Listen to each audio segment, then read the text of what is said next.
बात करने के लिए लॉगिन करें www.astrotak.com। नमस्कार, बहुत स्वागत है आपका। आप देख रहे हैं किस्मत कनेक्शन और मैं हूं आपके साथ शैलेंद्र पांडे। आज हम बात करेंगे प्रार्थना की शक्ति के बारे में, क्योंकि ऐसा देखा गया है और ऐसा माना जाता है कि प्रार्थना की शक्ति से भाग्य बदल जाता है। कौन सी वो प्रार्थना है और कौन सा वो तरीका है जो किस्मत पर असर डालता है, आज इस विषय पर चर्चा करेंगे।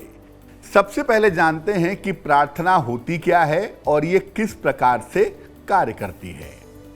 देखिए, ईश्वर से अपने मन की और अपने हृदय की बात कहना प्रार्थना है। प्रार्थना के माध्यम से व्यक्ति अपनी या दूसरों की इच्छा पूरी करने का प्रयास करता है। चाहे आप तंत्र साधना करते हो, मंत्र साधना करते हो, ध्यान करते हो, जप करते हो, ये सब भी प्रार्थना का ही एक रूप है। प्रार्थना बहुत सूक्ष्म स्तर पे कार्य करती है और प्रकृति को और आपके मन को समस्याओं के अनुरूप बदल देती है। कभी कभी बहुत सारे लोगों द्वारा की गई प्रार्थना बहुत जल्दी प्रभाव और परिणाम पैदा करती है और ऐसी दशा में प्रकृति में तेजी से परिवर्तन होने शुरू हो जाते हैं। बहुत बार आपने लोगों से सुना होगा कि मैंने बड़ी प्रार्थना की, बहुत बात कही, लेकिन ईश्वर ने मेरी प्रार्थना नहीं सुनी। ऐसा क्यों होता है कि प्रार्थना स्वीकार नहीं होती? देखिए, जब आप व्यवसाय की तरह या लेन देन की तरह प्रार्थना करते हैं तो प्रार्थना असफल हो जाती है। मेरा बेटा पास हो जाए, मैं लड्डू चढ़ाऊंगा। मेरा शादी हो जाए तो मैं ये कर दूंगा। अरे भैया, बिजनेस करने नहीं गए हैं, अपनी बात रखने गए हैं। और बिजनेस किससे कर रहे हैं? जिसकी पूरी दुनिया है उसको आप क्या दे सकते हैं, लेकिन करेंगे बिजनेस जरूर। तो प्रार्थना जो है वो अस्वीकृत हो जाएगी। जो लोग अपने आहार और व्यवहार पर नियंत्रण नहीं रख सकते, उनकी प्रार्थना भी स्वीकार नहीं होती। जो लोग अपने माता पिता, अपने गुरुजनों का सम्मान नहीं करते, उनकी प्रार्थना भी स्वीकार नहीं होती। और मान लिया आप कोई ऐसी प्रार्थना कर रहे हैं जिसकी वजह से आपका नुकसान हो सकता है, तो ईश्वर ऐसी प्रार्थना को स्वीकार नहीं करता। और अतार्किक प्रार्थना, जिसका कोई मूल्य ना हो, इलॉजिकल जो प्रार्थना है, वो भी अस्वीकृत होती है। आप कहने लगिए कि कल से जो सूरज है वो पश्चिम से उगने लगे, ऐसा कभी नहीं होगा, इसलिए ये प्रार्थना स्वीकार नहीं होगी। अब जानते हैं कि प्रार्थना करने के नियम क्या हैं। देखिए, वैसे तो नियम कोई नहीं है, क्योंकि अपने पिता से, परम पिता से, ईश्वर से अपनी बात कहने के लिए किसी सिस्टम की जरूरत नहीं है। लेकिन हाँ, कुछ बातों का ध्यान रखना चाहिए। देखिए, सही तरीके से अगर प्रार्थना करेंगे तो जीवन में चमत्कारी बदलाव आएंगे। और प्रार्थना सरल तरीके से, साफ तरीके से होनी चाहिए, बहुत कॉम्प्लिकेटेड नहीं होनी चाहिए।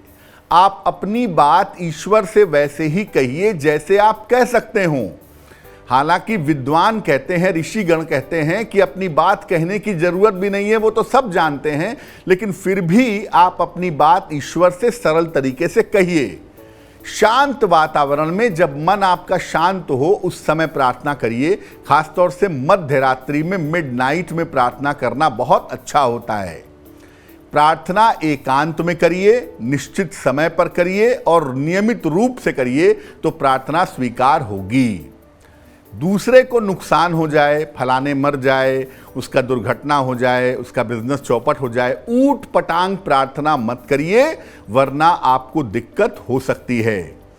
और अगर किसी दूसरे के लिए प्रार्थना करनी है, मान लिया कि आपके मित्र की तबीयत ठीक नहीं है, आपको उसके लिए प्रार्थना करनी है, तो पहले अपने मित्र का चेहरा अपने दिमाग में सोचें और उसके बाद प्रार्थना की शुरुआत करें। आपकी प्रार्थना स्वीकार होगी।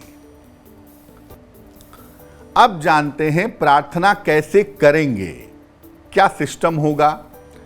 एकांत स्थान में प्रार्थना के लिए बैठिए। अपनी रीढ़ की हड्डी को बिल्कुल सीधा रखिए। पहले अपने इष्ट देव का, अपने गुरु का या ईश्वर का ध्यान करिए, फिर जो प्रार्थना करनी है वो करिए।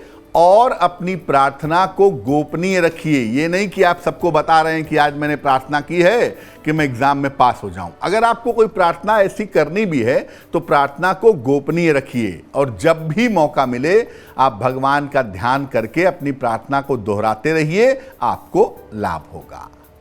तो आज हमने प्रार्थना की शक्ति के बारे में बात की। अब जान लेते हैं क्या है आज की सलाह। अगर आपके घर के असिस्टेंट, आपके सहायकों से, आपके सेवकों से आपको दिक्कत हो रही है तो क्या करेंगे? शनिवार के दिन घर में मांसाहार ना करें, नॉनवेज का प्रयोग ना करें। शनिवार के दिन अपने सहायकों को मिठाई दें और शनिवार को घर के मुख्य द्वार पर सरसों के तेल का दीपक जलाएं। आपके सेवकों की, सहायकों की जो बाधा है वो निश्चित रूप से दूर हो जाएगी।